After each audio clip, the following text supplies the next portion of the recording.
Hello guys, ngayon magluto ako guys ng ginisang karne with assorted vegetables. So ang vegetable natin guys ay talong, taro or gabi, sikwa, and baby beans. So dilagyan ko ng pula-pula ang ating bell pepper na pula guys. So lagyan ko ng oyster sauce. Ayan. And then nikos-nikos duha.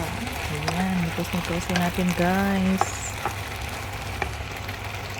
Kung anong available na mga vegetables sa ref natin guys, gamitin natin bago masira. Ayan guys, so malapit na siya maluto. Ayan, nikos-nikos ulit. Nikos-nikos pa more. Lagyan natin ng konting water guys.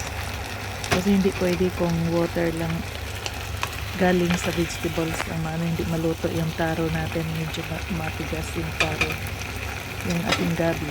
Ayan, takpan, kinuha ang takip. So ayan ang hitsura niya guys. Lagyan natin ng asin. Ayan. So yung eggplant natin pala na nilagay ko dito guys is bunga pala yun sa tinanim ko na eggplant. So nakabunga siya ng dalawa guys. Ayan. So, nakatikim na ako sa bunga ng tinanim ko na eggplant guys. Ayan. So, looks masarap na siya guys. Malapit na maluto. Ayan guys.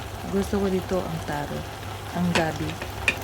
Paborito ko talaga mga root crops. Gabi, balanghoy. Thanks for watching guys. Thanks for viewing. Bye.